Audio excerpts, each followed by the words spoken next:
pa pa pa pa, para pa pa pa pa, para pa pa pa pa pa, para no na na na na,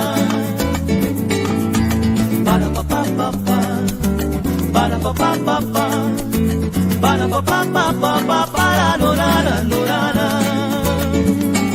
Cansados de su agónica miseria, van tomados de la mano los que con derecho a nada cargaron con la cruz y con el látigo cayéndoles con furia de alguacil y de sotana.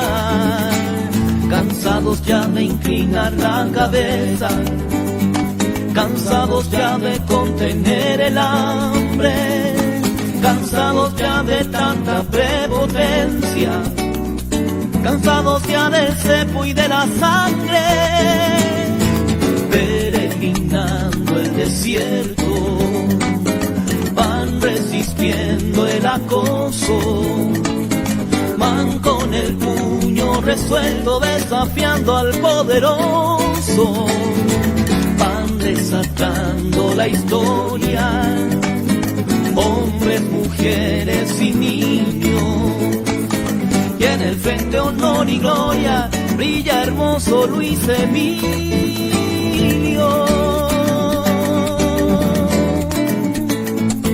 Para pa pa pa pa pa, para dorara y dorara,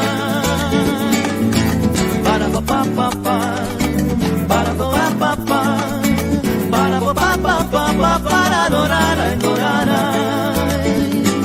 Cansados de guardar sacro silencio, van hermano con hermano por el fuego entrelazados, el fuego que proclama un tiempo inédito de libertad, justicia, paz de sueños realizados.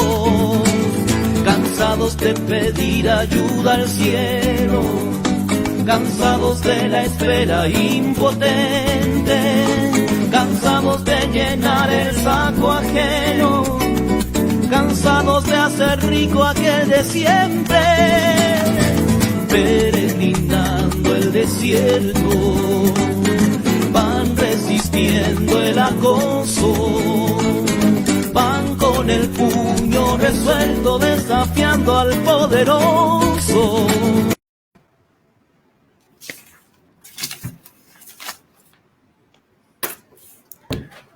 Hola, hola, hola, buenas noches a todos, a todas los que nos siguen constantemente. Hoy día queremos iniciar el programa de una forma especial. Está todos los que vamos a estar en el transcurso del programa están conectados hoy día, nos pueden ver. Está incluso nuestro máster de las comunicaciones y de las redes como Julio, está el Pato, está Benjamin, está Jorge y está Hugo.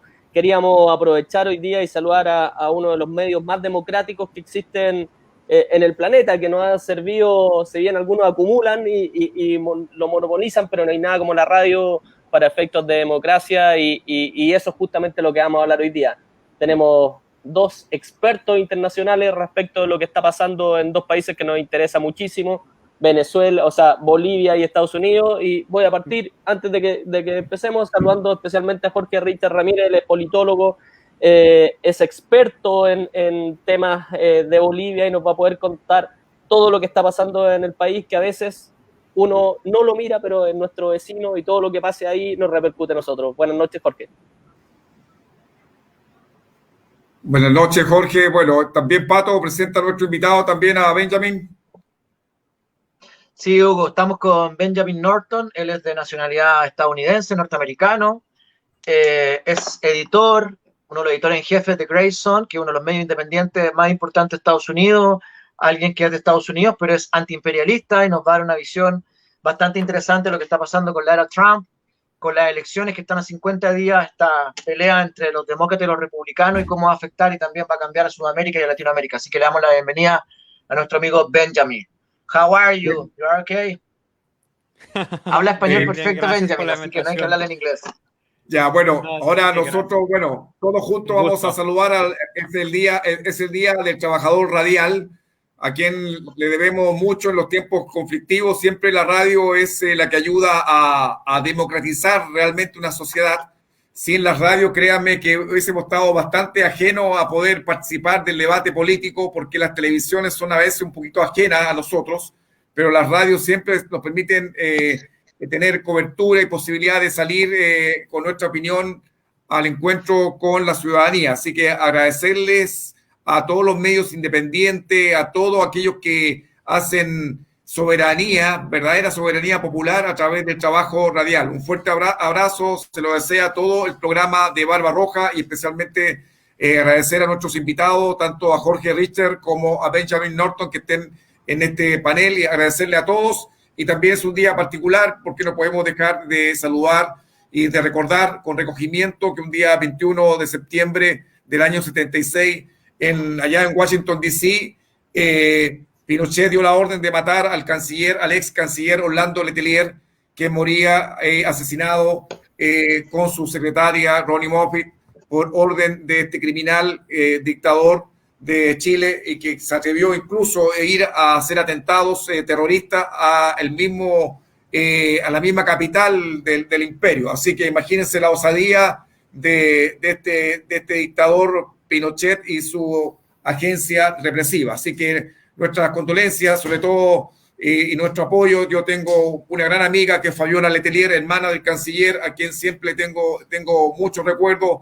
Trabajé junto con ella en la oficina como abogado de ella, así que tengo mucho cariño por Fabiola Letelier y por ende no puedo dejar pasar este 21 de septiembre sin recordar el asesinato cruento de su hermano, el ex canciller Orlando Letelier, canciller del presidente mártir Salvador Allende. Muchas gracias, y ahora empezamos nuestro programa. Entonces, Julio, ya sabes ya que tienes que bajarnos y después subirnos. Y nos quedamos con Jorge. Oye, Hugo, mientras vamos ordenando ahí, ya vamos quedando los tres. Para que Jorge ahí, para introducirlo, nosotros, mira, fíjate, Jorge, el primer programa que hicimos, llevamos unos 14, 15, ya se nos va la cuenta. El primero fue sobre antiimperialismo y solidaridad internacional. Justamente de lo importante que es las relaciones políticas y sobre todo los procesos sociales que está siguiendo Latinoamérica y América en general, y Iberoamérica podríamos decirlo, pero principalmente nuestros vecinos. Eso fue lo primero que hablamos en este programa. Y así que se nos ha ido acercando el plazo y tenemos elecciones aquí en nuestros vecinos, tenemos elecciones que a todos nos interesa y que va a marcar sin duda la pauta de aquí para adelante. Entonces, te dejo ahí como introducción de la importancia que le damos en este programa a relaciones y lo que están los procesos sociales latinoamericanos, para que nos puedas contar, presentarte y contarnos en qué está Bolivia. Gracias Fernando, gracias Hugo, también un cordial saludo para Benjamin y para Julio.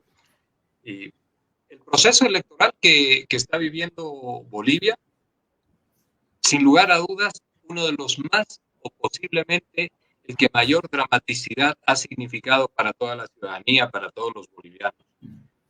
Esto porque en noviembre del pasado año, como ustedes saben, se produjo una ruptura institucional por los sectores sociales de las clases medias, sectores urbanos vinculados siempre a aquellos estratos dominantes que se articulan de forma histórica en el país con la administración del Estado y con la implementación de modelos de producción capitalista, pero que además a través de esta articulación sus desarrollos sociales son propios de una sociedad profundamente conservadora, pero que ha instalado una lógica de vida societal segregacionista, marginando y dejando en la periferia política a miles de bolivianos que pertenecen a ese otro sector, que son los bolivianos del movimiento popular, originarios, campesinos, en definitiva, los pueblos minoritarios, los indígenas, que han cumplido un rol apenas presencial en nuestro país, pero nunca como actores fundamentales de lo que ha significado la acción política, pero básicamente la vida social y la vida económica del país. Ahí, en ese escenario, ellos han estado permanentemente invisibles. Lo que hemos tenido en noviembre del pasado año con esta ruptura institucional que señalo es el intento de restauración de un poder político nuevamente a estas viejas formas. Para no ir muy atrás en la historia del país, las viejas formas del Estado noventista, que es el Estado neoliberal, donde el conjunto de la partidocracia dominante en Bolivia tenía el control absoluto del Estado y a los sectores populares solamente se les realizaba pequeñas concesiones a cambio de servidumbre político-electoral que les pueda permitir mover sus maquinarias partidarias, pero nunca una incorporación o una inclusión fundamental en lo que significa compartir el poder, pero también reconocerlos como ciudadanos iguales en una misma franja de derechos, de deberes, de posibilidades de ejercicio político. Este modelo restaurador que se instala el 12 de noviembre del pasado año en Bolivia, al que personalmente he calificado como el noviembrismo, tuvo características muy puntuales en lo que hace a su conducta y proceder político. Ha sido un tiempo, lo sigue siendo todavía, pero ahora ya muy debilitados, un tiempo de conductas políticas profundamente antidemocráticas, de espaldas a lo que significa la más mínima consideración con los derechos humanos, pero también el intento de instauración de un Estado policial a partir de la instrumentalización de la pandemia como mecanismo eficiente para la administración de los tiempos de su agenda política. Una agenda política que el 10 de marzo, ¿por qué digo el 10 de marzo? Porque en ese momento se conoce en el país los dos primeros contagios del COVID-19 y a partir de lo que ha significado la pandemia providencial, digo providencial porque ha servido permanentemente de instrumentalización para poder ser administrada de forma trágica, pero con objetivos políticos. Esos objetivos políticos fueron postergar de manera permanente y reiterada el proceso electoral. Con una administración, les decía, de picos de contagio, de números de los cuales no se tiene certeza y de una información que recomendación misma de la Organización Mundial de la Salud debería ser veraz y lo que en Bolivia teníamos era una información difusa y poco creíble en lo que significaba el avance de la pandemia. Teníamos elecciones convocadas para el 3 de mayo y sin embargo la primera reacción a partir de la llegada, con el solo anuncio de la llegada de la pandemia y los ingresos en cuarentena, que es la cuarentena en realidad es una forma de gobierno y es una forma de gobierno policial, vigilante y canceladora de los derechos humanos, de los derechos de los ciudadanos.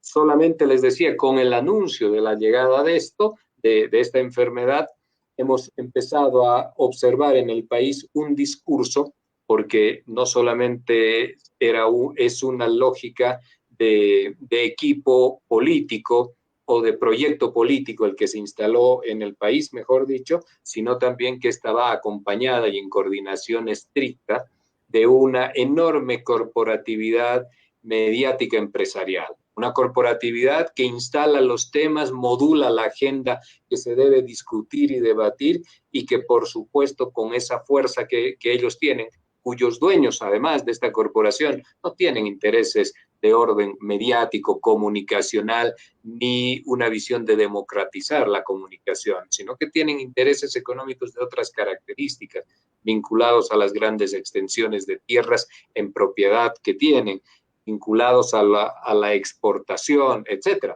Entonces, esta corporación mediática empresarial también instalaba lo que era el discurso de dramaticidad de la pandemia, de un país desgarrado para instalar una verdad que a fuerza de insistencia, días después de debatirla artificialmente, habían logrado instalar un sentido común. ¿Cuál es el sentido común? En una pandemia, en una situación de tragedia, nadie puede tener la decencia o la poca cordura de quererse oponer a un proceso electoral. Esto ha funcionado bastante bien. En ese sentido, hemos tenido una primera postergación del proceso electoral que estaba convocado para el 3 de mayo, como les decía, un segundo intento de llevar el país al retorno en la vía institucional, que son las elecciones en los primeros días de agosto, que tampoco pudo ser, otro intento para el 6 de septiembre, que tampoco pudo ser, y todo siempre a raíz de la pandemia, de la expansión y de los picos permanentes que iba a alcanzar la enfermedad, cuando estos en realidad no se sabe hasta el día de hoy cuándo iban a llegarse. Hoy hemos abierto ya, desde el día de hoy, las actividades en el país y no hemos tenido y no hemos conocido el pico mayor, sin embargo, o el punto más alto de contagios, y sin embargo, estamos avanzando hacia el proceso electoral, pero también paulatina y progresivamente avanzamos en lo que significan contagios. Del 6 de septiembre, como les decía, que estaban convocadas las elecciones, en el último intento de complementar o de cumplimentar lo que significó lo que significaba la última etapa del golpismo, se intentó de forma unilateral, eso ya lo voy a explicar, de forma unilateral por parte del órgano electoral, que es, en Bolivia tenemos cuatro poderes que se denominan órganos, los tres tradicionales más el órgano electoral. El órgano electoral toma y asume de manera unilateral en un proceso que es de excepción. Los procesos de excepción, dice la norma, que deben ser normados con una arquitectura jurídica particular, específica y excepcional para poder avanzar rápidamente a la regulación institucional del país. Eran de noviembre al 23 de julio, cuando toma esta decisión el órgano electoral, habíamos conocido 6 leyes que fueron acompañadas y dadas conjuntamente entre el órgano electoral y el órgano legislativo. Sin embargo, el 23 de julio, el órgano electoral tomó una decisión unilateral de modificar la fecha por cuenta propia. Esto yo lo he señalado como el último intento de consolidación del golpismo, de la agenda de postergación del proceso electoral y de prolongación indefinida de la transición. En ese sentido, las movilizaciones populares de fines de julio y principios de agosto, con bloqueos de camino en medio de la pandemia, con la corporación mediática insistiendo dramáticamente sobre las consecuencias en vidas humanas por la carencia del paso de oxígenos de un departamento a otro, insistía que se estaba cometiendo un acto delincuencial. En ese sentido, finalmente el movimiento popular se impone, nuevamente se establece una fecha, el 18 de octubre, que es la que tenemos, y como correspondía, a través de la Asamblea Legislativa, en coordinación con el órgano electoral, para que podamos tener la certidumbre del proceso electoral. Esto rápidamente significa el camino dramático que ha significado avanzar hacia el proceso electoral. Pero en el medio, Hugo, Fernando, lo que tenemos ha sido persecución política, la instrumentalización de los jueces como una herramienta de persecución política inmediata y de atemorización a los dirigentes sociales. Lo que hemos tenido ha sido la instalación de un Estado policial con permanentes amenazas de parte del ministro que controla el ordenamiento interno del país y con la amenaza también de juicios, persecuciones y cárcel.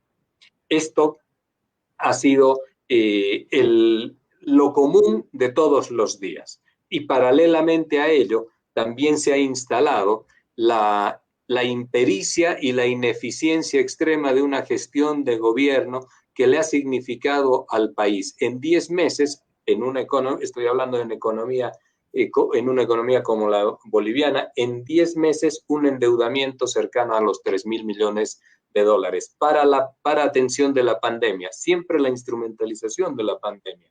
Sin embargo, decirles y comentarles que el país hasta el día de hoy no ha podido realizar, seguramente ya no lo va a hacer porque no lo va a ir necesitando, no ha podido realizar las pruebas de testeo masivo para detectar el contagio del COVID. Los dos intentos que se ha tenido de adquisición de equipos de los respiradores mecánicos, indispensable para la atención de los enfermos en situación crítica del COVID, han sido han sido detenidos y han sido paralizados porque han estado vinculados a temas profundos de corrupción. Esto quiere decir, también, haciendo un muy breve paréntesis, que después de 14 años de haber estado en el exilio, si vale el término, y hablando figurativamente, la derecha nacional, en vez de modernizarse y de presentarle al país un discurso desde su perspectiva conservadora, pero con una visión de país, con una visión de sociedad, de desarrollo, etcétera, lo que hicieron cuando llegaron al poder es, podríamos, si ustedes me aceptan el término, saciar el deseo incontrolable de ir sobre las arcas del Estado. La rapidez, la diagonal hacia la riqueza inmediata. Esto significa aprovechar todas las compras que son posibles para poder cargar sobre la espalda de la economía nacional lo que son sus ansiedades económicas, sus necesidades o finalmente una angurria política que es evidente que no la han podido perder en estos 14 años. Jorge, mira, yo te escucho y mucho de lo que tú nos comentas es como muy sintomático en América Latina. La arremetida imperial, la instrumentalización de la OEA, de instancias de solución de conflicto internacional que debería ayudar o contribuir a que los países tengan salidas democráticas, pacíficas, no cumplen ese rol. Y te lo pregunto a propósito del rol que tuvo la OEA en el golpe de Estado y en particular Almagro, secretario general de la OEA, que instó, pareciera que él instó o él instaló incluso el fraude electoral que no existió y que de alguna forma él recibiendo, no me cabe duda, instrucciones, orientaciones del imperio norteamericano, él fue un provocador en este proceso de golpe de Estado. No sé si esa es la percepción que también te formas tú, porque la noticia que escuchábamos hace unos días del rol que cumplió Facebook también en reiterar e instalar este mensaje del fraude de Evo Morales, que era lo que hacía inexorable de que tenía que haber una segunda vuelta o tenía que irse. Y el rol que cumple la OEA, es decir, un organismo multilateral que tiene que tener como propósito la paz, la democracia, el respeto a las vías institucionales, al final lo que hace es ser un vulgar instrumento de dominación imperial para nuestros países. No sé si la opinión de ustedes es la misma y si y también que nos diga porque nosotros también tenemos que enfrentar un proceso electoral. Igual la gente acá está un poquito asustada con el tema de la pandemia. Preguntarte cómo se está comportando la ciudadanía, qué está diciendo la encuesta, ¿va a ir a votar? ¿No va a ir a votar? ¿Qué está diciendo qué se intuye? Si la gente va a ir o no va a ir a votar el día 18, si está entusiasmada. Si, por ejemplo, yo ayer participaba con la comunidad boliviana en Chile, ellos estaban muy entusiasmados, todos deseosos de ir a votar, y ellos con una retórica de que ganaban con David y con Lucho, ganaban en primera vuelta. Yo no sé si también se percibe eso en Bolivia. Perdona que me largue con las preguntas, pero me interesa saber si efectivamente está esa sensación de que la OEA fue un instrumento también de golpe de Estado en Bolivia, y cuál es tu pálpito, tu sensación para estas elecciones del 18 de octubre en Bolivia. Bien, Hugo. Lo anterior que yo mencionaba era un poco para contextualizar y precisamente ahora quería dejar algunos comentarios sobre lo que había significado o ha significado todavía el rol de la Organización de Estados Americanos. El 20 de octubre del pasado año, a través de 3 iniciativas de la Organización de Estados Americanos, la institucionalidad boliviana quedó devastada. La institucionalidad política, la institucionalidad electoral también. Y estas 3 iniciativas fueron un informe preliminar, una conferencia de prensa primero, en la noche del 20 de octubre, el día de las elecciones, un informe preliminar que fue entregado el día 10 de noviembre, que desencadenó ya en lo que significó la insinuación y la declaración de las Fuerzas Armadas de que el presidente debería renunciar. Y finalmente un informe final que se presentó 35 días después, cuando se tenía acordado entre el Estado y la OEA un tiempo perentorio absolutamente distinto y no la entrega de un informe preliminar. En ese informe preliminar, Hugo, lo que tú encuentras es nunca incorporada la palabra fraude, pero sí el concepto de intención de manipulación dolosa de los votos. Y esto, que no significa evidentemente que haya un fraude, además está asentado en ese informe de 95 páginas, está asentada toda su parte argumentativa, el 75% de la parte argumentativa, en que existió una manipulación en lo que significa el sistema TREP. El sistema TREP, ustedes lo conocen, es un sistema de información preliminar, que en el caso de Bolivia no tiene legalmente acción vinculante, es solamente un sistema de información preliminar. Lo que hay que esperar es el cómputo final, que se debe entregar de acuerdo a normas 7 días después. Y entre ambos sistemas tecnológicos no existe una conectividad ni una relación tecnológica también. Son sistemas independientes. De hecho, el sistema TREP estaba administrado por un concesionario privado, el sistema de cómputo final por el Tribunal Supremo Electoral. Sin embargo, han forzado una serie de argumentos, no los voy a explicar ahora, pero una serie de argumentos que se han instalado como la narrativa del fraude. Y esto ha significado, Hugo, la punta de lanza que ha recogido un candidato a la presidencia de aquel entonces y que participa también en este momento, para señalar de que existió un fraude monumental. Pero nunca existieron las pruebas. En realidad lo que podemos decir acá es que el fraude está en el informe de la Organización de Estados Americanos. Y esto le ha producido un daño institucional a Bolivia invaluable y que no va a estar reflejado en esta elección, sino que esto va a tener consecuencias a lo largo de la próxima década, porque la no credibilidad o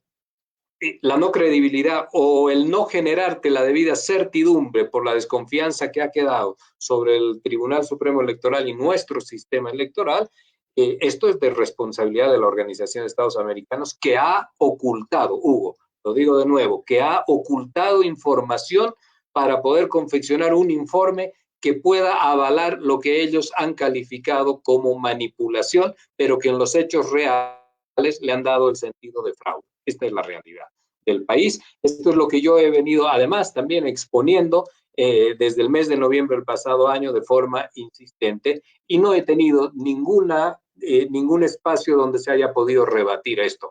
No porque yo tenga cualidades especiales, sino porque no existen argumentos que puedan defender lo que ha señalado la Organización de Estados Americanos. El otro tema de tu pregunta, Hugo.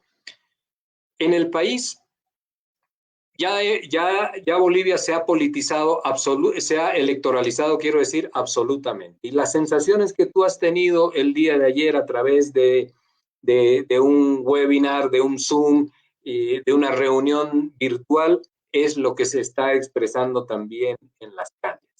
Bolivia está lamentablemente en un momento de polaridad social muy crítico, porque se han incorporado en el medio de esta polaridad fuertes temas identitarios, étnicos, raciales, pero también de empoderamiento político y de conceptos ideológicos, de un sector que pertenece a la corporatividad popular y social del país y que no quiere perder lo conquistado en los años pasados, pero fundamentalmente lo que dice la Constitución del 2009, que es una constitución progresista y que vela por los derechos incorporados de los sectores que históricamente habían estado marginados. Las posibilidades de primera y de segunda vuelta. El país está viviendo un fuerte clivaje. Acá no hay espacio para muchas otras cosas más. El clivaje del más anti-más. Y en el bloque, del sector anti-más, donde hay un voto de ira, un voto de odio y de molestia y de irritabilidad, sobre todo aquello que signifique lo social, lo popular y también la referencia a Evo Morales y al marxismo. en ese bloque que va del centro hacia la derecha. Allí el voto está disperso en dos candidaturas a partir de la decisión que tomó hace unos días atrás la señora Áñez de bajar su candidatura porque no tenía ningún apoyo electoral. Y ahí, si quieres, rápidamente mencionar que la señora Áñez llegó a esa situación por dos causas fundamentales.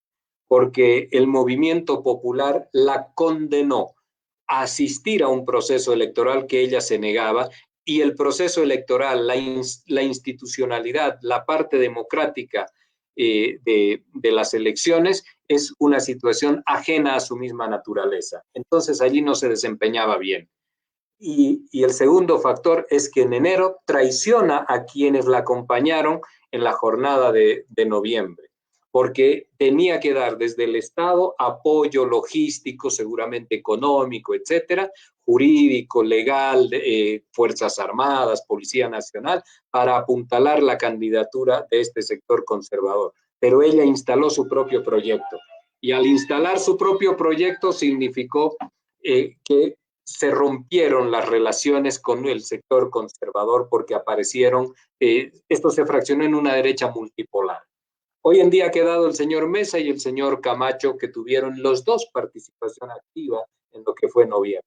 Pero está el voto entre ellos polarizado, con una ligera ventaja del señor Mesa, tratando de generar una corriente social que señale y diga que debe también el señor Camacho bajar su candidatura para poder, en esa situación sí, enfrentar ya casi en la lógica de un frente único y amplio al señor Luis Arce. En esta hipotética posibilidad tendrían fuerza de poder asistir a una segunda vuelta y ganar la elección, posiblemente. Pero esto es difícil que suceda porque el señor Camacho está construyendo un nuevo poder político, un eje de poder político en Santa Cruz, muy importante, sustitutivo de dos viejos liderazgos que están entrando ahora ya en desplazamiento. Y en esa lógica, mientras se mantenga la polaridad en el voto de la derecha entre Mesa y Camacho, el señor Luis Arce tiene muy buenas posibilidades de ganar en primera vuelta. Y esto es lo que vamos a tener que observar en los próximos días.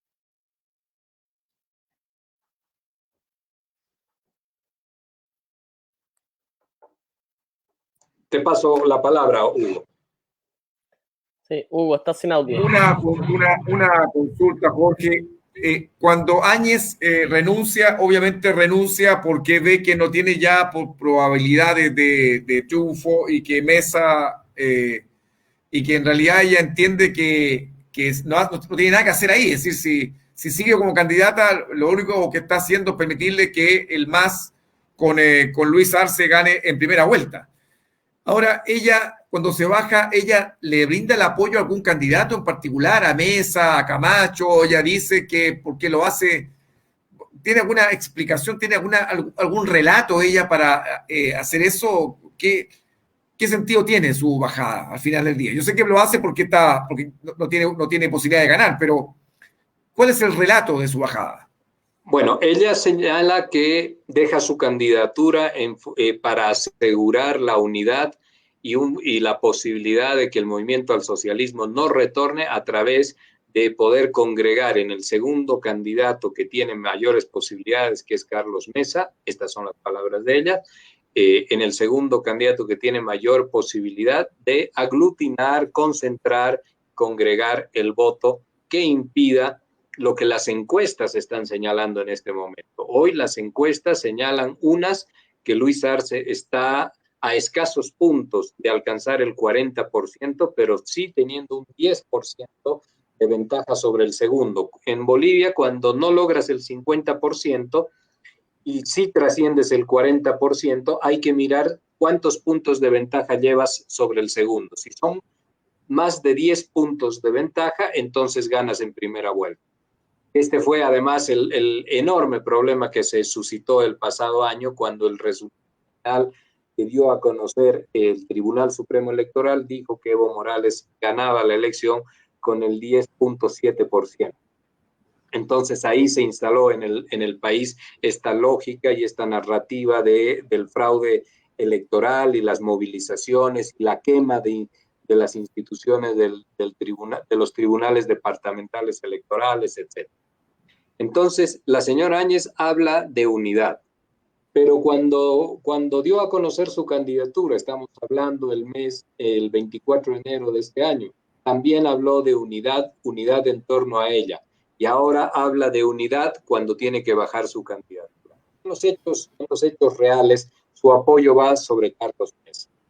Y aunque se está negando esto de manera insistente, porque aceptarlo significaría tener que lastrar con toda la mala gestión que se ha tenido estos 10 meses, existe una tácita alianza entre el señor Mesa, la señora Áñez, para poderle conferir todo el apoyo. El apoyo significa algunas alianzas políticas o algunos respaldos políticos, como el alcalde de La Paz, la alcaldesa del Alto, por ejemplo, y también significa el aparato del Estado, como siempre, que facilita lo que significa el apoyo logístico enorme e infinito que te puede beneficiar desde las políticas de Estado. Está absolutamente claro también que la presión de estas dos personalidades, el señor Mesa, la señora Áñez, está ahora sobre el señor Camacho para que le ponga su candidatura, porque están ellos en la lógica de construir este frente único. De poner su candidatura significa para Camacho renunciar a un proyecto político que está en ascenso en Santa Cruz, que va a ser sustitutivo de poderes, como he señalado, y que lo proyecta, independientemente del pensamiento que él pueda tener, está en la línea más conservadora, pero que lo proyecta desde un departamento tan importante como Santa Cruz en posibilidades futuras hacia el escenario de una posible lucha o contienda por la presidencia del Estado. Entonces ahí el gran interrogante, ¿renunciará el señor Camacho a ese proyecto político? Tú sabes que no es que en política puedes hacer pausas por un tiempo para después retornar. Cuando se hace una pausa o se deja un pequeño espacio, inmediatamente alguien lo ocupa e impone un ritmo propio en esa acción política. Entonces ahí quedamos con esa enorme interrogación de ver lo que va a hacer Camacho.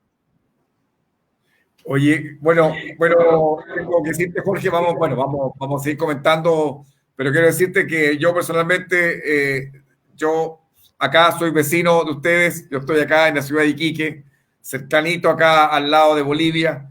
Tengo todas las intenciones, si la pandemia pasa un poquito, yo estar presente allá en La Paz para el día de las elecciones. Me he puesto de acuerdo con algunos amigos argentinos para estar presente el día 18 de octubre en las elecciones en La Paz, en Bolivia. Así que creo que ahí tendremos la oportunidad de conversar. Yo, por supuesto, yo voy apoyando a Luis Arce y a David Choquehuanca. Yo apoyo el apoyo de mi programa. Así que, bueno, un cariño, Jorge. Te invitamos que te quedes presente. Va a pasar ahora nuestro buen amigo Pato. Claro. Pato está por ahí, ¿o no? Sí, estoy acá. Patricio. Estaba escuchando con atención. Sí, pues yo sé que tú, así, yo sé que a ti estas cosas te interesan, sobre todo estando allá en Europa, escondido. ¿Ah? Ya empezamos ya con el bullying. Oye, Pato. No, Jorge. Oye, Pato, Hugo. Lo he estado siguiendo ahí en redes. Digan, Fernando. Sí, Pato, Hugo y Jorge, justo nos quedó ahí medio dando vuelta, medio en el aire. Justamente el rol de un amiguito, más bien no amiguito, medio enemigo que vive en el norte y que se mete en todas nuestras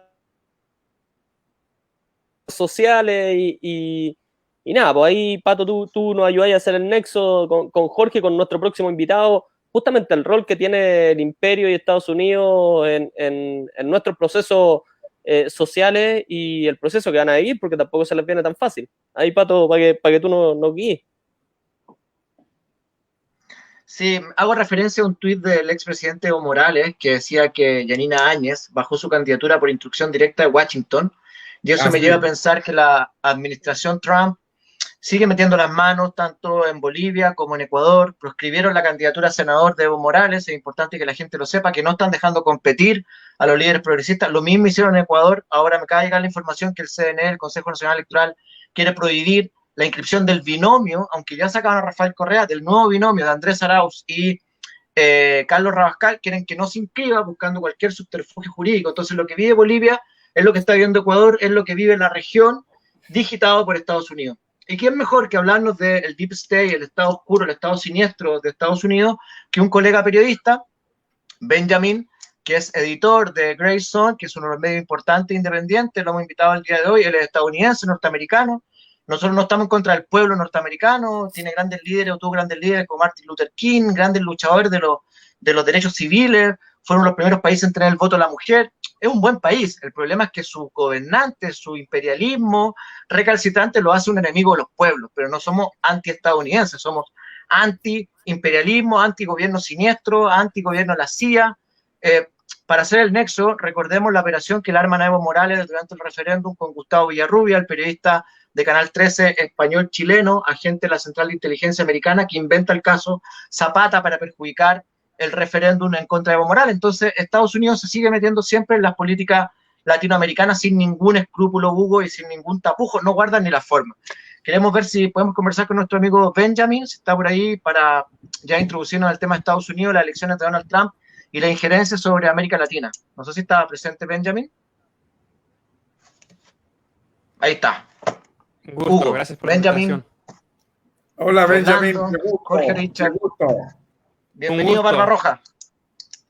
El placer es mío, un gusto. Gracias por la invitación. Y gracias por Hugo, lo que quieras. toda la información, porque he estado escuchando, aprendiendo mucho sobre la situación actual en Bolivia. Sí, lo que pasa, Benjamin, hace unos días hablaba con unos destacados dirigentes latinoamericanos, particularmente, bueno, expresidentes de la República del continente, y ellos decían, bueno, que la primera elección que vamos a tener en el continente donde las fuerzas progresistas, las fuerzas populares van a empezar a medir fuerzas es en Bolivia. El 18 de octubre es el primer país donde el MAS, el Movimiento al Socialismo, va a medir fuerza con los partidos apoyados por la oligarquía criolla, por el imperio norteamericano, por la CIA, por la OEA, y la labor sin duda es una labor titánica. Posteriormente tenemos elecciones también en Chile, también el 25 de octubre, para decidir si queremos seguir todavía con una constitución hecha por un dictador o la vamos a dejar ya en el pasado. Después vendrán las elecciones, las que siguen son las elecciones en Estados Unidos, en noviembre. Entonces, después vienen en diciembre en Venezuela, después en enero en Ecuador. Es decir, si todo va bien, podríamos nuevamente retomar una senda independentista en América Latina, que es lo que deseamos. Pero queremos también que tú nos cuentes cómo ves las elecciones en Estados Unidos, para que le digas a nuestros queridos auditores, los que están presenciando este programa, cómo se ven esas elecciones y qué posibilidades tiene Trump de continuar como presidente de Estados Unidos. Pues siempre en las elecciones presidenciales en Estados Unidos no hay opciones. Es un buen ejemplo, un ejemplo muy malo de la falta de democracia en Estados Unidos. Pues Patricio dijo que en Estados Unidos hay una historia de movimientos sociales poderosos y como sí, es verdad que en las calles hay mucha gente muy buena, hay muchos grupos progresistas, pero en la política burguesa en Estados Unidos no hay opciones. Porque en la última elección vemos lo que pasó con Hillary Clinton. Hillary Clinton era la política como que es una criminal de guerra, es completamente neoliberal, es de la derecha, y Trump es de la extrema derecha. Y ahora, por 4 años había mucha gente en las calles, había muchas protestas, había mucho movimiento social y político, pero en esta situación actual, el otro candidato del Partido Demócrata es Joe Biden, que también es de la derecha.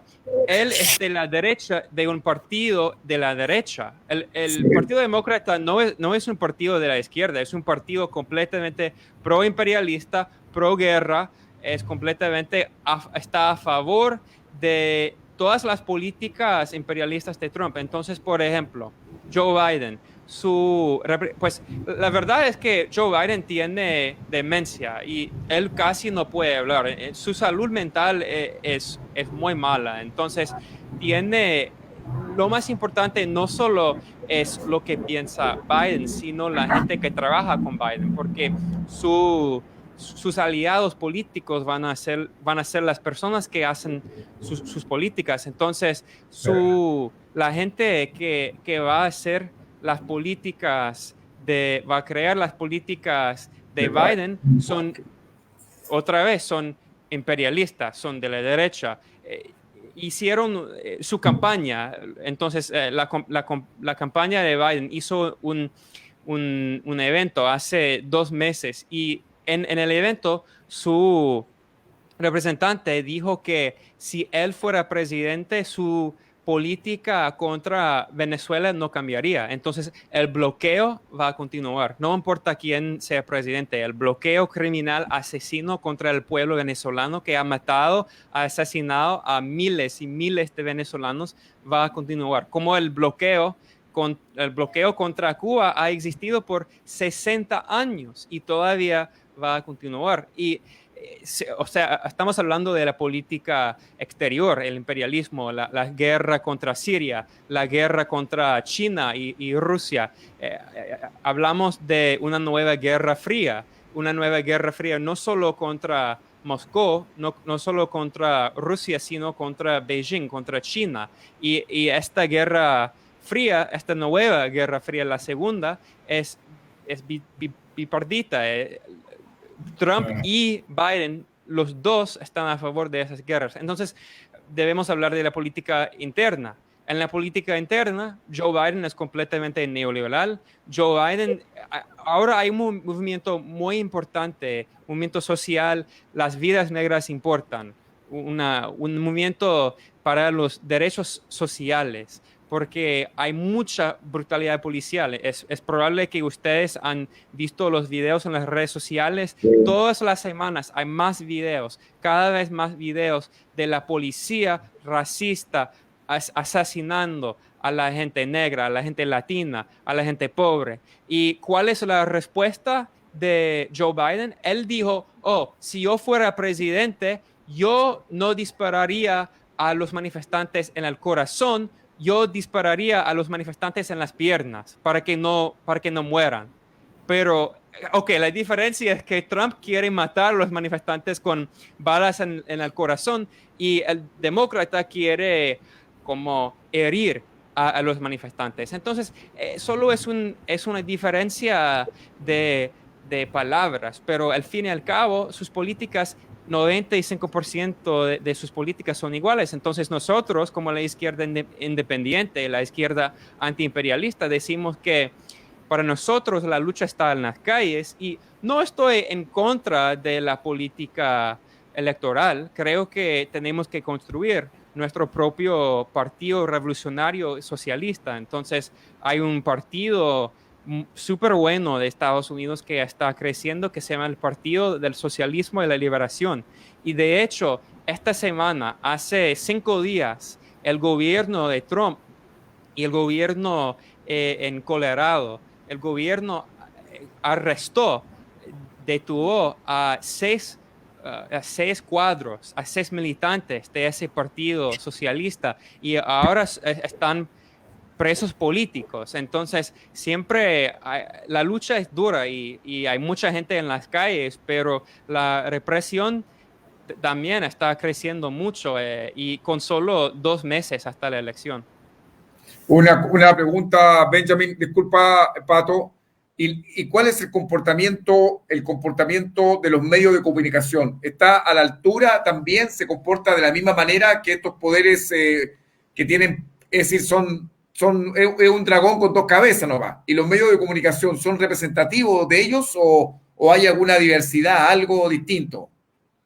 Sí, pues la verdad es que los medios comerciales pertenecen a los grandes oligarcas, entonces son instrumentos de su poder de la clase capitalista, de la clase gobernante, dominante. Entonces, la verdad es que sí, en los medios como comerciales, las grandes empresas mediáticas como The Washington Post, The New York Times, ellos sí están en contra de Trump, pero mucha de su crítica de Trump es crítica de una perspectiva de la derecha. Pues ya dije y voy a repetir que Trump, es claro que Trump es de la extrema derecha, pero en los medios hay muchas críticas que dicen, por ejemplo, que Trump no es suficiente anti-Rusia. Entonces, por más de 4 años, porque antes de la elección, el Partido Demócrata, los líderes del Partido Demócrata y los medios han publicado, han dicho 1000 veces que Trump es un títere de Rusia. Entonces, su estrategia todavía, hoy en día, su estrategia es decir que Trump es un títere de un poder extranjero, de Vladimir Putin. Entonces, tenemos que atacarlo, criticarlo de la perspectiva de como más de la gente más imperialista, diciendo que él no está suficiente a favor de la guerra contra Rusia. Y ahora el Partido Republicano está haciendo lo contrario. El Partido Republicano está diciendo que los demócratas no son suficientes anti-China.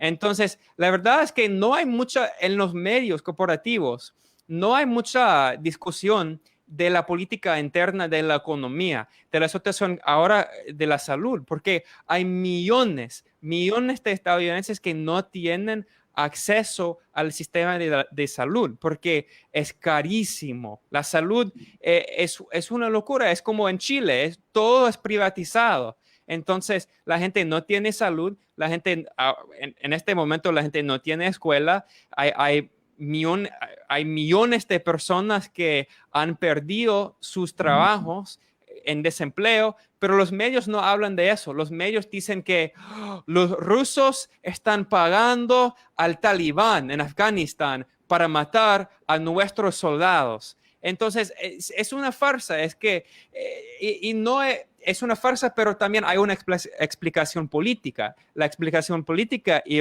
económica es que The Washington Post pertenece al hombre más rico de todo el mundo, Jeff Bezos. Tiene miles de millones de dólares y él está a favor del Partido Demócrata, pero él es completamente neoliberal y él tiene contratos con la CIA. Entonces siempre la cosa más importante es que para el pueblo estadounidense la mayoría de la población no tiene fe, no tiene confianza en los medios, porque ellos saben que los medios son instrumentos de los partidos burgueses. Entonces, Fox News es la portavoz del Partido Republicano y CNN, MSNBC, estos medios son instrumentos del Partido Demócrata. Y la gran mayoría de la población sabe que estos medios no muestran la verdad, no hablan de sus problemas, de los problemas del pueblo, del trabajador común y corriente. Pero el problema es que con este sistema completamente neoliberal, cuando un sistema con una falta de esperanza, la verdad también es que mucha gente en Estados Unidos ha perdido el sentido de la idea que puede cambiar ese sistema. Hay mucha gente deprimida, hay mucho pesimismo, mucha gente muy pesimista. Entonces, yo creo que la meta del movimiento progresista y socialista y revolucionario en Estados Unidos es tenemos que mostrar que sí, una alternativa política es posible, porque Obama el gran neoliberal y criminal de guerra que destruyó el país de Libia, que hizo una guerra criminal contra Siria, que hizo el golpe contra Honduras y en su política interna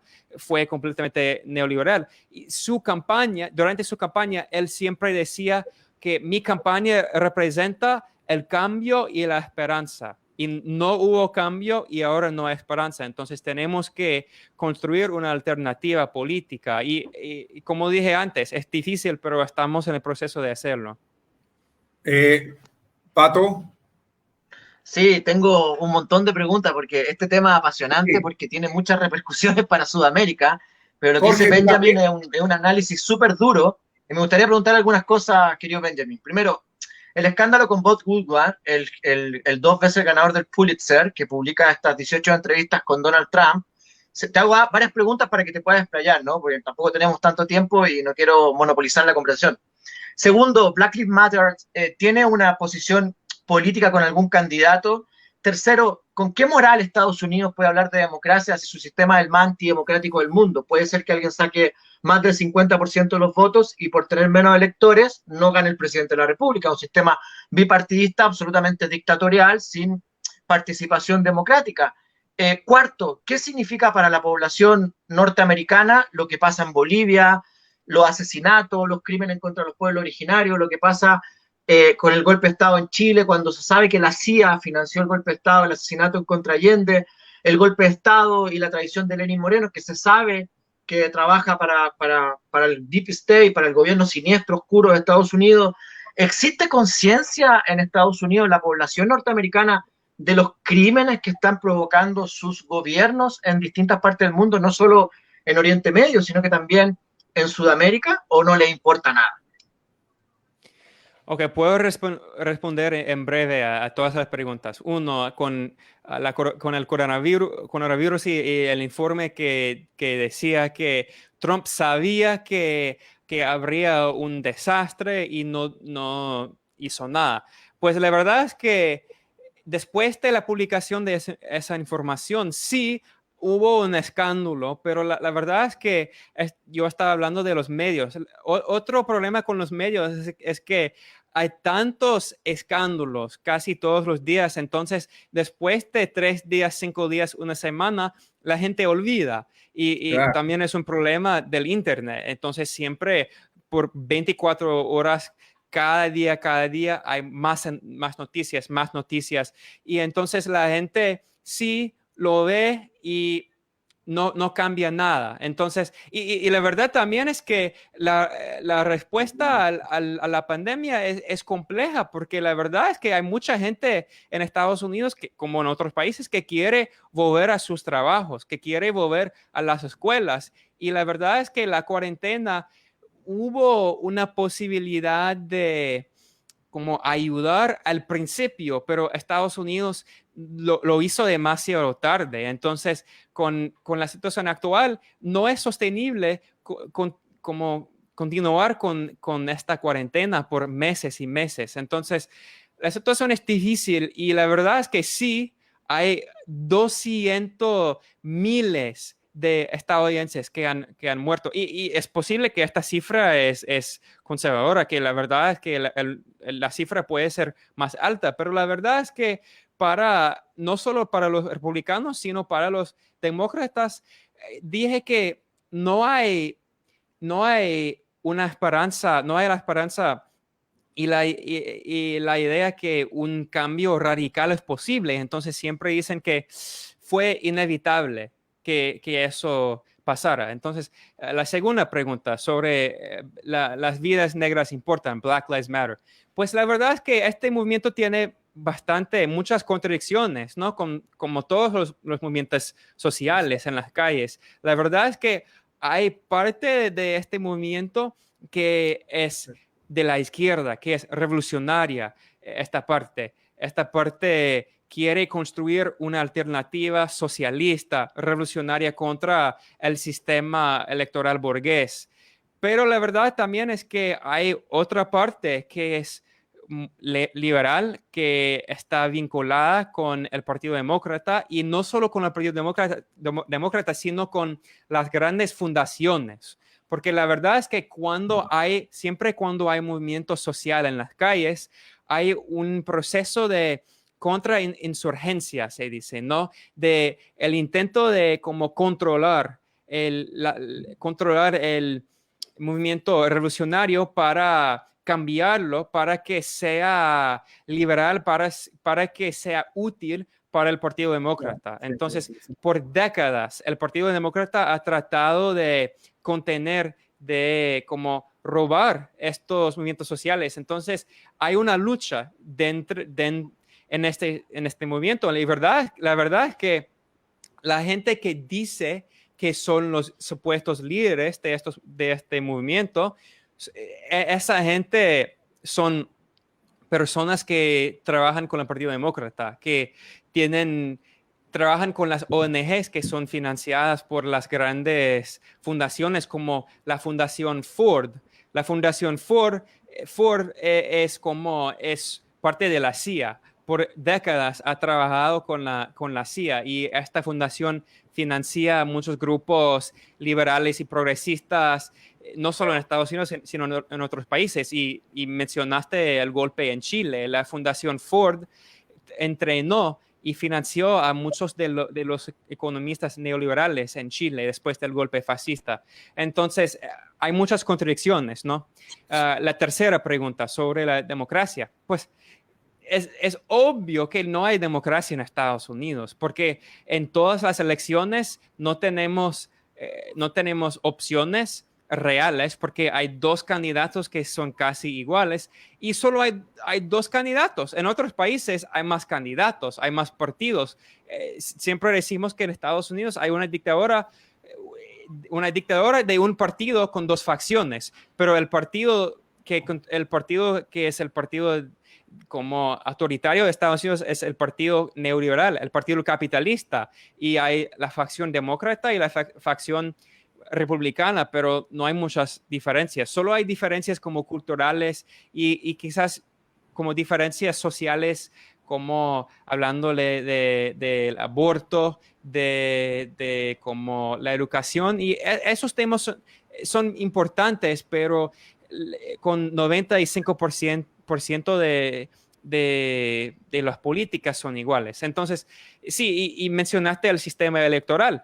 En la mayoría de las elecciones presidenciales de Estados Unidos, el candidato con menos votos gana. Entonces, George Bush y también Donald Trump, los dos perdieron como la elección cuando estamos hablando del número de votos. Perdieron la elección, pero ganaron la elección formalmente porque hay un sistema antidemocrático, y este sistema fue creado por como dueños de esclavos. Los fundadores del país eran colonialistas, racistas y dueños de esclavos, y ellos construyeron un sistema supuestamente democrático que en lo que solo como 10% de la población podía votar. Entonces, necesitamos una nueva constitución.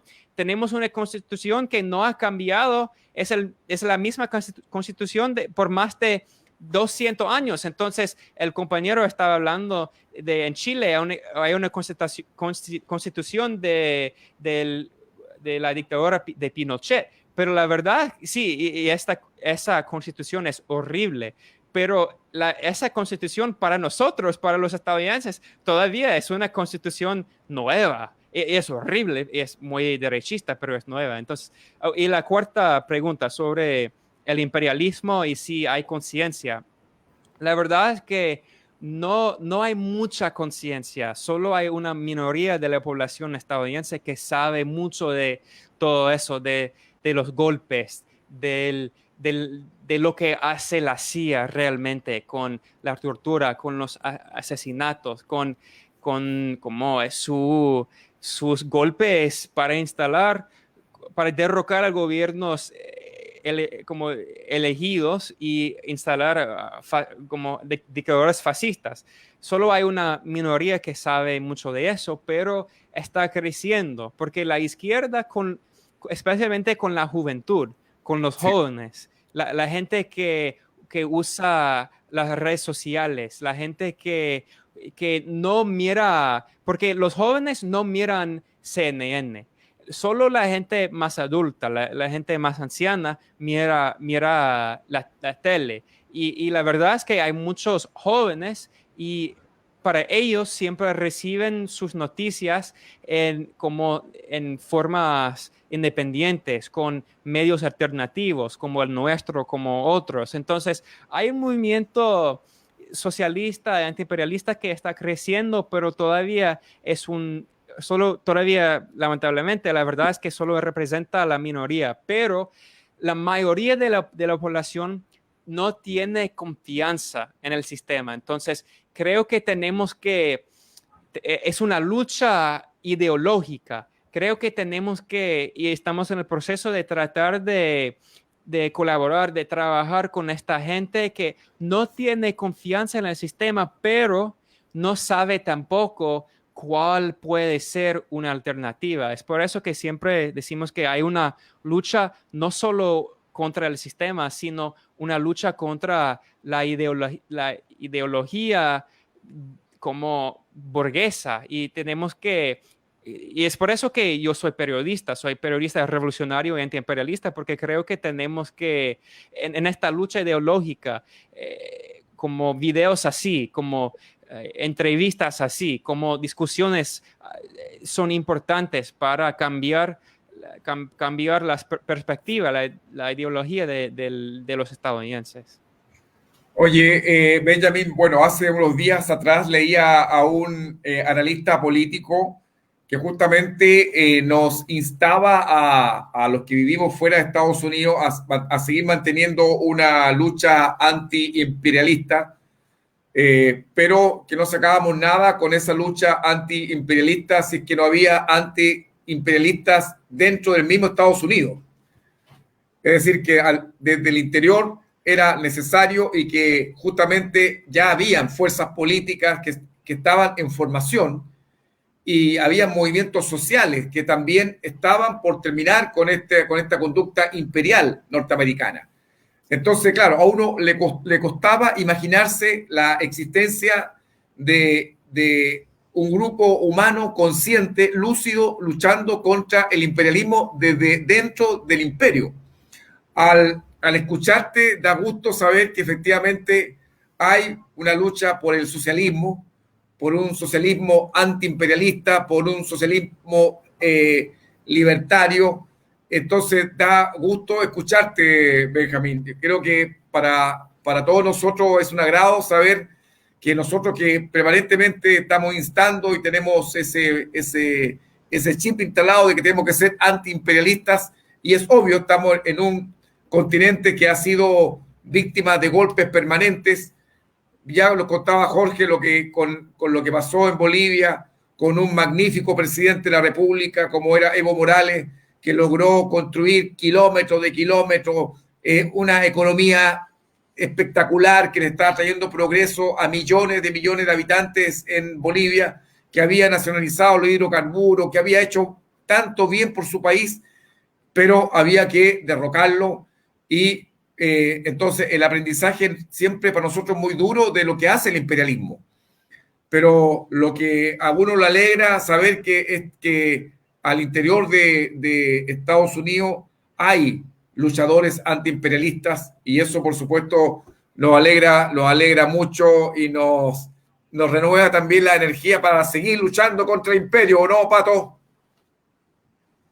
Vamos a tener que hacer un programa Barba Roja versión inglés para los amigos de Estados Unidos con Benjamin, y vamos a invitar también a Jorge, y vamos a hacer una versión norteamericana para los amigos no imperialistas de imperio. ¿Qué te parece, Benjamin? Y apoyando también a The Grayson y otros medios que son súper buenos y que generan opinión crítica, porque él lo dice Benjamin, hay gente dentro de Estados Unidos, pero yo creo que están tan viviendo en la Matrix, que les cuesta despertar, porque mira, una de las cosas que le quería preguntar a Benjamin es que una de las situaciones que se le reconocen a Trump es que mejoró el empleo, por ejemplo, mejoró la economía, trajo a la industria de regreso a Estados Unidos, y hay una pelea que es como una guerra civil permanente en Estados Unidos, que un poco lo decía Benjamin, entre los industriales y los neoliberales de Wall Street. Los de Wall Street creen especulación financiera y los industriales quieren generar trabajo, pero es una pelea entre ellos, entre fascistas, entre las derechas, como la UDI y Renovación Nacional, es como Camacho y Áñez, o sea, es como Lenín Moreno con el banquero Lazo, o sea, al final el mundo está como gobernado por estos dos grupos siniestros y nosotros quedamos como el gatito de Shrek, así mirando qué nos va a pasar cuando le toque a uno o al otro, porque Obama tomó acuerdos con Cuba, pero le apretó el cogote a Venezuela. Trump le apretó más el cogote a Venezuela, pero, o sea, como que van jugando al ajedrez con nosotros. Al final, lo única creo yo, lo único camino para la paz es el multipluralismo, o sea, que Rusia, Irán, China, la Unión Europea, Sudamérica, digan, a ver, stop, señores, paren ya de creerse los dueños del planeta y comencemos a construir un país, un planeta en paz. Y eso es súper importante que Benjamin lo pueda transmitir en Estados Unidos, que sepa que somos millones los que queremos paz, ni siquiera estamos hablando de socialismo, ni izquierda, ni no, queremos paz, no quiero que haya guerra. Me llegaba un audio que yo se lo mandé, Hugo, a ustedes, de un compañero que está en Venezuela, que me decían que Estados Unidos va a incautar los 3 buques iraníes que llevan gasolina, que llevan querosén, que llevan benzina al valiente pueblo venezolano, y Estados Unidos y Donald Trump, para que Benjamin nos cuente un poco de eso, está dispuesto a ir a la guerra con Venezuela por tratar de salvar su campaña presidencial que está en el suelo. Los números dicen que no pasa que Joe Biden le gana con los electores, entonces Trump está tan desesperado que está incluso dispuesto a llevarnos a una guerra mundial y no reconocer el resultado. Sería la primera vez que dentro de esta dictadura norteamericana un presidente de Estados Unidos no reconozca el resultado de otro. Imagínate, Trump lo ha dicho, yo no voy a reconocer el resultado, o sea, si pierdo, ahí veremos lo que pasa, o sea, estamos al borde de la locura total. No sé cómo lo ves tú, Benjamin.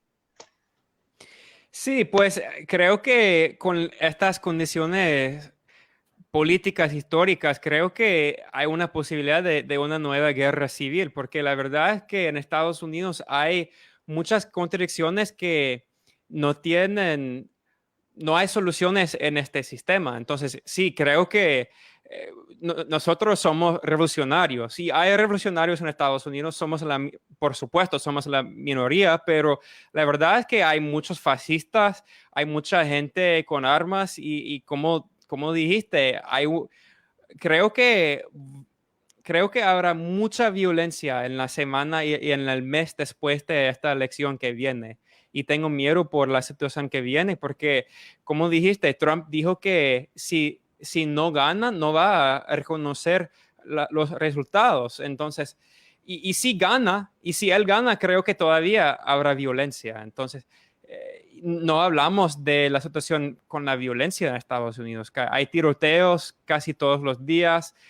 Yo mencioné la brutalidad policial, pero es un síntoma de una sociedad muy enferma, con muchísimas contradicciones que no tienen soluciones. Pero un compañero mencionó algo muy importante de la situación con Venezuela y con la política de Obama y todo eso. Y la verdad es que creo que tenemos que entender que todo lo que está pasando ahora con Trump contra Venezuela es que empezó con Obama, ¿no? Porque Obama impuso sanciones contra Venezuela y después, y no solo eso, la administración Obama dijo 2 veces que Venezuela era una amenaza a la seguridad nacional de Estados Unidos. Es increíble para justificar las sanciones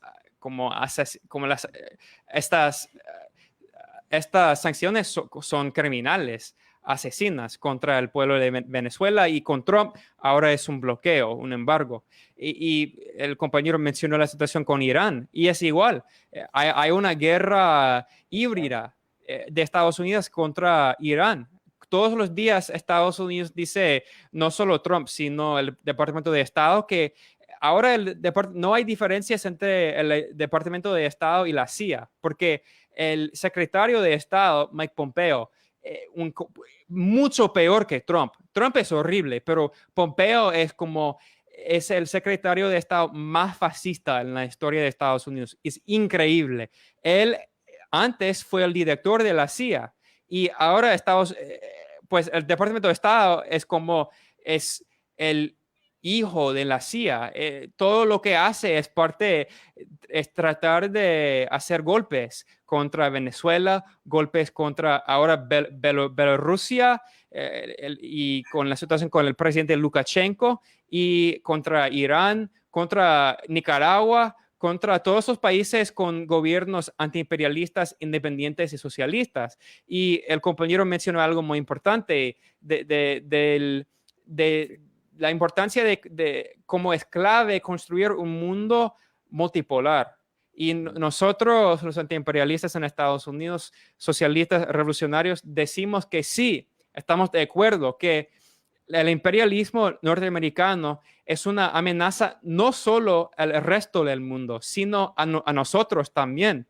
Es una amenaza porque no tenemos programas sociales, no tenemos un sistema de salud público, no tenemos educación gratuita, no tenemos casi nada. Entonces, ¿y por qué? Porque sí, por el neoliberalismo, pero también porque en el imperialismo sí hay extracción, hay robo, y los imperialistas roban la riqueza de todo el mundo, porque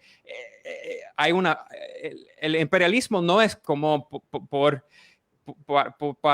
no es porque ellos creen que el racismo es la justificación para el imperialismo, pero no es la razón. La razón por el imperialismo solo es el robo, es la explotación para robar la riqueza, los recursos naturales de todo el mundo y para explotar a los trabajadores de otros países en el tercer mundo, el supuesto tercer mundo. Entonces, decimos que estoy de acuerdo, tenemos que construir un mundo multipolar en lo que haya otros países que son países soberanos que pueden tener una política exterior completamente independiente. Incluso la Unión Europea hoy en día no tiene soberanía, porque la Unión Europea hace todo lo que quiere Estados Unidos. Cuando el imperio estadounidense dijo a la Unión Europea, ustedes tienen que imponer sanciones contra Venezuela, tienen que reconocer a Juan Guaidó, ese payaso, como el supuesto presidente no elegido de Venezuela, lo hicieron. Entonces, no solo según Washington, sino según Bruselas, según la Unión Europea, Juan Guaidó es el supuesto presidente de Venezuela. Es una farsa, es una locura, y yo estoy de acuerdo. La solución es construir un mundo multipolar. Multipolar. Bueno, gracias, Benjamin. Bueno, Jorge, para ir cerrando, Jorge, bueno, yo quiero que nos digas unas palabras sobre el futuro de Bolivia. Quiero ponerte en la posición de adivinar qué viene, qué tenemos por delante para Bolivia. ¿Qué va a pasar el 18 de octubre? ¿Qué va a pasar de ahí para adelante? Yo sé que tú eres un estudioso de la política, así que puede que no te estoy pidiendo que adivines, pero si no haces un esfuerzo por ver el futuro de Bolivia.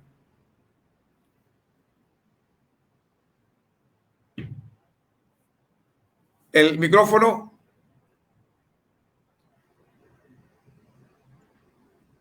Ahora sí, Ya. disculpen. Hay una cuestión que sí se puede señalar con muchísimo énfasis. El 18 de octubre, de una u otra manera, los sectores populares del país que han intentado ser marginados y segregados de este espacio de acción política van a tener una decisiva presencia en el accionar electoral, pero también en la definición de lo que va a significar el próximo gobierno. Y esto ya es una señal nuevamente importante. ¿Qué quiero decir?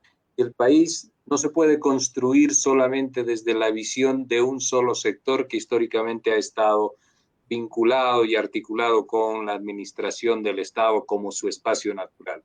Esto significa que las políticas de inclusión que hemos tenido en esa construcción de acumulación histórica no van a poder ser desechadas y restituirnos nuevamente a la lógica del modelo neoliberal. Independientemente de cuál sea el resultado, la fuerza y la presencia del movimiento popular en el país va a marcar una señal y un mensaje claro. Esto es, se tiene que trabajar inclusivamente con los sectores populares del país también, independientemente de las ansiedades y de los anhelos políticos que pueda tener un sector. El movimiento popular, el 2009, llegó al país inclusivamente para formar el Estado plurinacional, para implementar la democracia intercultural, y lo que queda de ahora en adelante es esa construcción entre los dos sectores sociales, inevitablemente, y las ilusiones que se tienen desde algunos sectores de poder aplacar y anular al sector y al movimiento social es absolutamente impensado. En política no hay victorias totales y definitivas, sino hay políticas que incorporan y que son inclusivas. Y esto tiene que quedar claro. Y lo que va a ocurrir el 18 de octubre, te digo, independientemente de quién gane, muestra que el movimiento popular en Bolivia está para quedar. Bueno, gracias. Oye, eso ya es una gran cosa que nos digas, Jorge. Si efectivamente el movimiento popular y social avanza de manera relevante en Bolivia, créeme que va a ser para América Latina una alegría gigante, sobre todo para nosotros que estamos acá, somos frontera, pero créeme que va a ser decisivo porque va a romper rápidamente o echar abajo un golpe de Estado provocado justamente por el imperio, pero que el pueblo ahí organizado logra recuperarlo. Ojalá sea así y bueno, nosotros acá estaremos ansiosos esperando los resultados y espero estar también yo acompañándolo allá en La Paz, Jorge. Ojalá podamos conversar más latamente sobre el devenir de nuestros pueblos. Fuerte abrazo, Jorge. Pato, nos despedimos también de Benjamín. ¿Alguna última pregunta para Benjamín? No, creo que Benjamín ha estado brillante y nos abre muchas perspectivas y análisis profundos de lo que está viendo Estados Unidos, y mandarle nuestra solidaridad a los compañeros, lo digo con ese nombre, a los hermanos estadounidenses que están luchando por la libertad y la democracia, y estamos dando una lucha igual. Escuchar hablar a Benjamín y hablar de Chile, de Bolivia, de Ecuador, del neoliberalismo, al final es el capitalismo salvaje con su radicalidad y su falta de respeto por el ser humano, que se trata de imponer la economía sobre el ser humano y no el ser humano sobre la economía. Sepan que tienen muchos amigos en el mundo y que, bueno, como decía Hugo, también se puede derrotar al imperialismo desde dentro, ¿no? Y es muy importante, Benjamín, que te cuides. Recuerda que estos tipos son siniestros. Se bajaron a Martin Luther King, se bajaron a Kennedy, que tampoco era el más demócrata y izquierdista, pero cuando ya se empezó a dar una lucha más democrática en Estados Unidos, se lo bajaron. Entonces hay que cuidar a los que tenemos porque son pocos. Así que gracias, Benjamín, por tu valentía y por tu aporte. Ahí tenemos también, y lo hacemos un llamado de Barba Roja, pedimos la libertad de Julian Assange, que justamente denunció a Hillary Clinton por los crímenes de guerra, por las atrocidades que hicieron en Irán, en Irak, en Afganistán. Ahí ese tridente entre Aznar en España, Tony Blair, Bush, que es un idiota, ese sí que es idiota con ganas, y que nos tuvieron al borde de la destrucción total. O sea, no podemos estar gobernados por demente, Benjamín. Ojalá que el pueblo norteamericano entienda que ustedes son los llamados a garantizar la paz, porque son la primera potencia del mundo por ahora, aunque los chinos ya, luego, les van a ganar en todo. Ya lo alcanza. Bueno, Fernando, la última palabra tuya y nos vamos agradeciéndole a Jorge Richter y por supuesto a Benjamin Norton por los excelentes análisis que hemos presenciado. Es decir, yo creo que llegamos ahora enterados. Nadie puede decir quién vio este programa que no sabe lo que está pasando en Bolivia, lo que está pasando al interior de Estados Unidos y de las elecciones. Así que contento, Fernando, tu última palabra y nos vamos de este programa por el día de hoy de Barba Roja, saludando nuevamente a todos los trabajadores radiales en su día, que la pasen bien, que la disfruten, pero que se cuiden, no celebren mucho.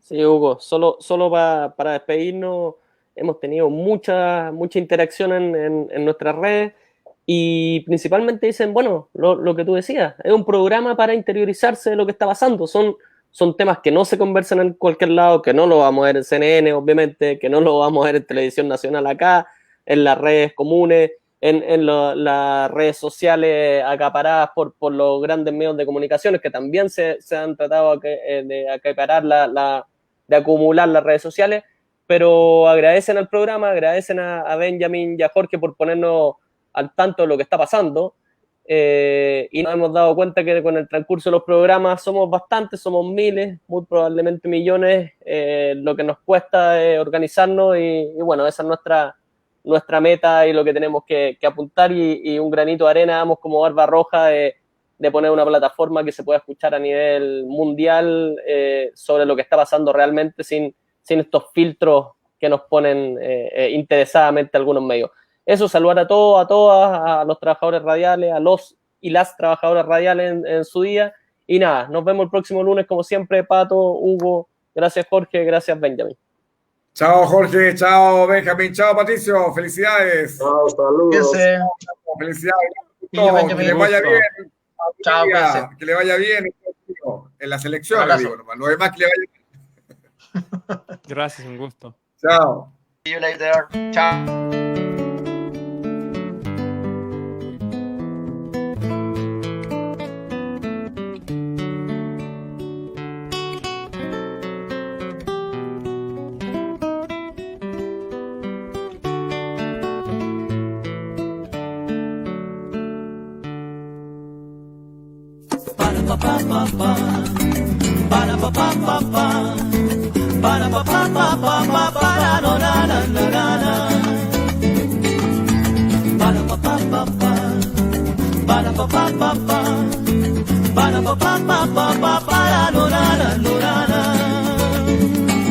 Cansados de su agónica miseria, van tomados de la mano los que con derecho a nada cargaron con la cruz y con el látigo cayéndoles con furia de alguacil y de sotana.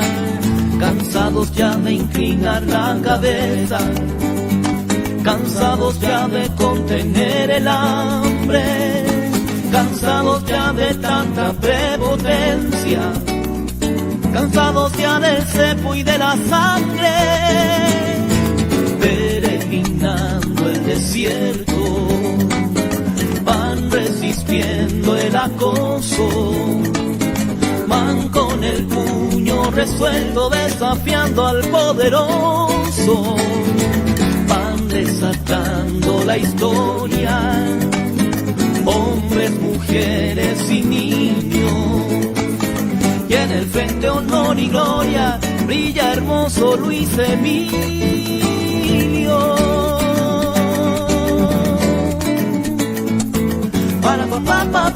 Para adorar a Endorana,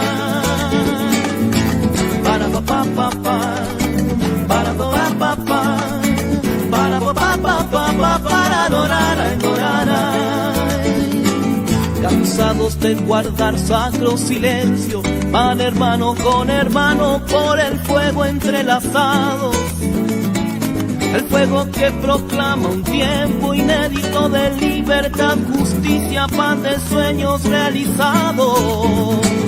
Cansados de pedir ayuda al cielo, cansados de la espera impotente, cansados de llenar el saco ajeno, cansados de hacer rico aquel de siempre, peregrinando el desierto, van resistiendo el acoso, van con el puño resuelto desafiando al poderoso,